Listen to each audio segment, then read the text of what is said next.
kunci pemulihan. Kita semua butuh pemulihan. Apakah itu pemulihan kesehatan kita, pemulihan ekonomi, pemulihan pekerjaan kita, dan sebagainya. Ada kunci pemulihan yang kita akan terima. Saya akan berbicara dari Mazmur 51. Ini Mazmur yang khusus. Latar belakang dari Mazmur ini ada di 2 Samuel, pasal 11 dan pasal 12. Di mana diceritakan di situ Daud jatuh di dalam dosa perzinahan. Bukan cuma perzinahan, tetapi juga pembunuhan. 2 dosa yang sangat keji. Menarik sekali kalau saudara membaca di Alkitab TB2, perikopnya ditulis Daud merampas Batsheba. Kalau saudara punya Alkitab TB2, saudara bisa lihat di 2 Samuel 11 itu perikopnya berjudul Daud merampas Batsheba. Wah, dia merampas istrinya orang dengan cara yang keji. Nah, inilah yang mendasari penulisan Mazmur 51 ini. Di Mazmur 51 ini adalah Mazmur pertobatan. Dari Mazmur 51 ini kita coba untuk melihat apa sebenarnya kunci dari pemulihan. Mengapa saya katakan demikian? Coba kita lihat satu ayat lagi. Di dalam Kisah Rasul 13 ayat 22 dikatakan, setelah Saul disingkirkan, Allah mengangkat Daud menjadi raja mereka. Tentang Daud, Allah telah menyatakan, aku telah mendapat Daud bin Isai, seorang yang berkenan di hatiku dan yang melakukan segala kehendakku. Jadi saudara bisa melihat dari ayat ini bagaimana pandangan atau pendapat tentang Saul dan tentang Daud. Kalau saudara melihat Saul tidak melakukan dosa seperti Daud. Saul boleh katakan kalau zaman sekarang ya dosanya nggak ada artinya ya, cuma dia mengorbankan baik, bahkan orang mungkin berkata loh kan Saul baik. Tapi firman Tuhan berkata Saul tidak dipulihkan oleh Tuhan. Bahkan dikatakan Saul disingkirkan oleh Allah. Tetapi Daud yang melakukan dosa yang begitu nyata, menyolok mata. Tapi dikatakan Allah memulihkan Daud. Bahkan dikatakan Daud seorang yang berkenan di hati Allah. Nah, coba kita mau mencoba melihat, makanya ya ada sesuatu kunci. Kenapa? Ya, kenapa kok Saul disingkirkan, tidak dipulihkan, tapi Daud dipulihkan? Nah, dari Mazmur 51 ini saya melihat ada 5 hal yang menjadi kunci pemulihan Daud. Yang pertama adalah Daud mau menerima teguran. Kalau saudara membaca di dalam Mazmur 51 jelas di situ dikatakan untuk pemimpin biduan Mazmur Daud, ketika Nabi Natan datang kepadanya setelah ia menghampiri Batsheba. Jadi Tuhan mengutus Natan, seorang nabi, untuk menegur Daud. Dan Natan tidak pakai cara-cara yang ya sindiran atau ya himbauan, tidak. Tapi Natan langsung tunjuk Daud, you are the man, engkaulah orang itu. Engkaulah yang sudah merampas istri bawahanmu. Bayangkan seorang raja ditegur oleh seorang rakyat jelata dan ditunjuk jarinya. Engkau orang itu. Kira-kira bagaimana ini? Kalau saudara membaca dalam 2 Samuel 12, dikatakan Daud, dia tunduk di hadapan Tuhan. Dia berkata, ya aku sudah berdosa kepada Tuhan. Aku sudah berdosa kepada Tuhan. Inilah satu hal yang perlu kita pelajari. Daud mau ditegur. Tidak gampang, menegur orang itu tidak gampang. Kita ya mesti hati-hati menegur orang. Tapi Tuhan mau sebenarnya gini. Dikatakan kalau orang salah, kamu bilang tidak salah. Kalau dia binasa, darahnya ditanggungkan atasmu. Ngeri, saudara. Jadi ini hal yang perlu kita mengerti, kita perlu pelajari. Sebab kalau kita bandingkan dengan banyak raja-raja, hampir semuanya nggak bisa ditegur. Raja Usia ditegur marah. Raja Yosia, Raja Hizkia, raja-raja yang saleh. Tapi Daud lain, dia mau ditegur oleh firman Tuhan. Mungkin sudah berkata, saya mau. Kapan saya tidak mau? Nah, coba sudah renungkan. Mungkin kita tidak menolak Tidak seperti raja-raja itu. Tapi mungkin seringkali firman Tuhan datang kepada kita, kita lempar, oh itu bukan saya, itu untuk si A, itu untuk si B. Coba kita mau rendah hati seperti Daud. Jadi Daud ini mempunyai kerendahan hati. Katakan bahwa Allah menentang orang yang congkak, orang yang sombong, tapi mengasihani orang yang rendah hati. Setiap orang yang tinggi hati dalam kekejian bagi Tuhan, sungguh ia tidak akan luput dari hukuman. Jadi ini pelajaran pertama yang saya perhatikan dari Mazmur ini. Daud dia mau ditegur oleh Tuhan. Dia tahu bukan manusia yang menegur dia, tapi Tuhan. Dia katakan, ya aku sudah berdosa kepada Tuhan. Yang kedua, Daud sadar dan mengaku dosa. Bersihkanlah aku seluruhnya dari kesalahanku, dan tahirkanlah aku dari dosaku. Sebab aku sendiri sadar akan pelanggaranku. Sadar, saudara. Aku senantiasa bergumul dengan dosaku. Terhadap engkau sajalah aku telah berdosa dan melakukan apa yang engkau anggap jahat. Supaya ternyata engkau adil dalam putusanmu, bersih dalam penghukumanmu. Sadar dan mengaku. Mengapa saya beri tekanan di sini? Sadar dan mengaku. Jadi banyak orang yang tidak sadar bahwa ia sudah berdosa kepada Tuhan. Mengapa? Saya tidak mencuri, saya tidak membunuh, saya tidak menipu, saya tidak memfitnah, dan seterusnya. Jadi pengenalan kita akan dosa itu terlalu dangkal. Mengapa kita tidak sadar kalau kita sudah berdosa? Karena kita tidak mengerti dosa itu apa. Terlalu dangkal. Bahkan kita pikir dosa itu hanya pelanggaran terhadap hukum pemerintah, ya toh. Kalau kita mencuri, membunuh, berzina, dan seterusnya, nah itu dosa atau hukum etika secara umum. Tapi saudara harus mengerti, sebagai orang percaya kita harus tahu standarnya Allah tentang dosa itu apa. Coba saya bacakan satu ayat di dalam Roma pasal 3 ayat 23. Karena semua orang telah berbuat dosa dan telah kehilangan kemuliaan Allah. Mengapa dikatakan semua orang? Di dunia ini banyak orang baik. Tapi firman Tuhan berkata semua orang telah berbuat dosa dan telah kehilangan kemuliaan Allah.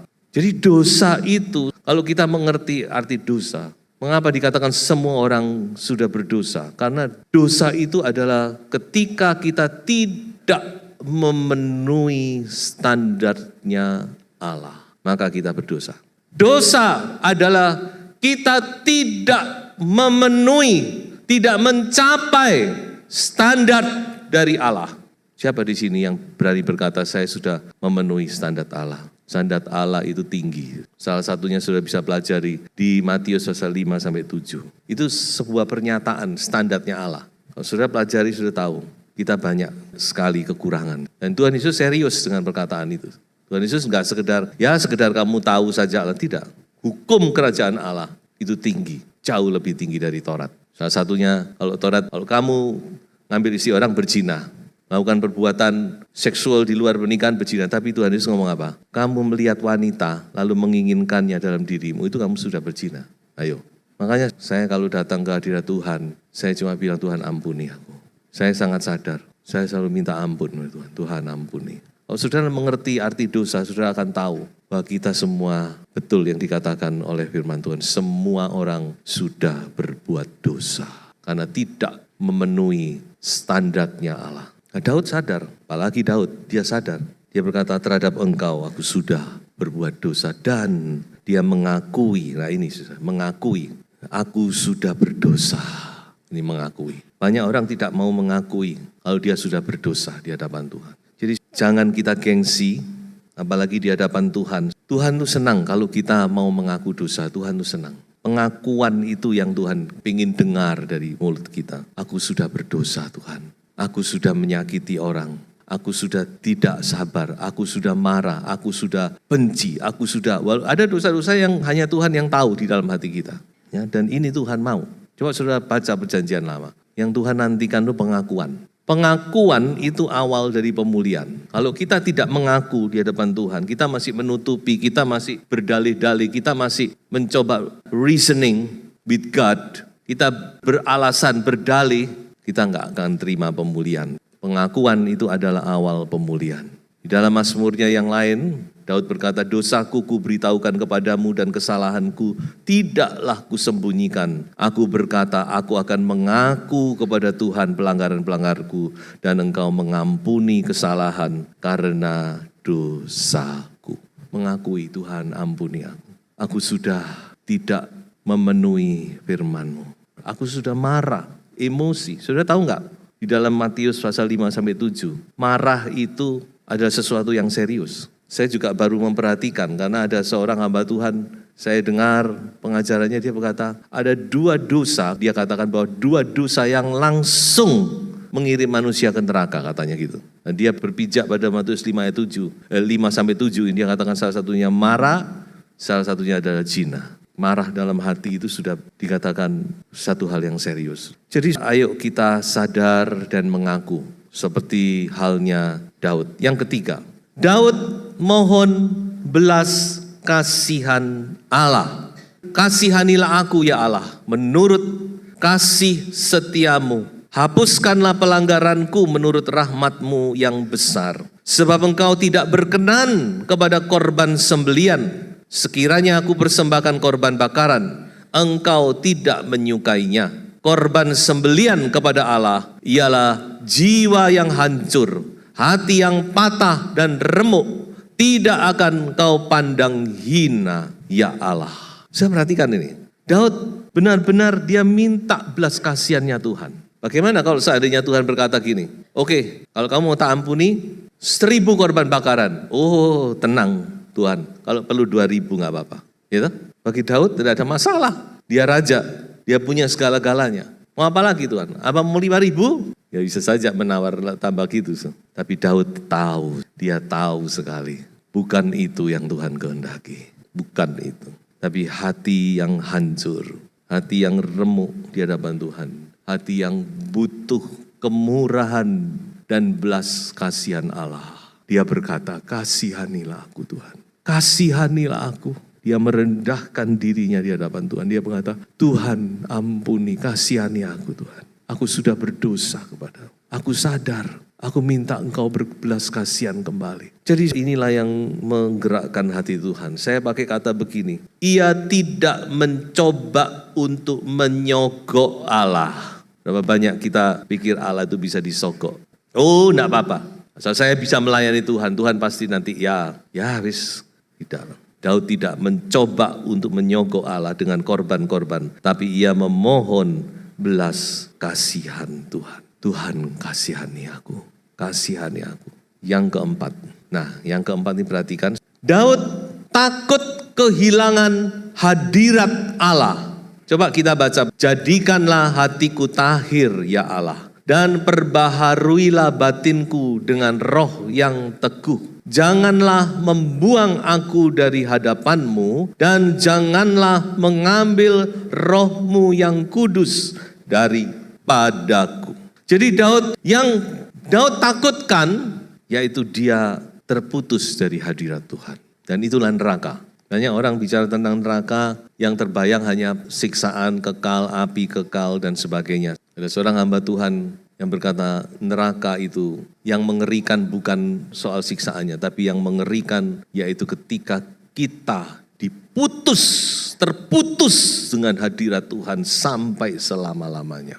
Dan ini yang Daud takutkan. Dia tidak takut kehilangan tahta. Dia tidak takut kehilangan harta. Dia tidak takut kehilangan pengikut. Dia tidak takut kehilangan nama seperti Saul. Ketika berdosa dia pegang, dia tarik jubahnya Samuel sampai sobek. Tolong Samuel, berikan respek di hadapanku, di hadapan pengikut-pengikutku ini. Supaya mereka, gitu.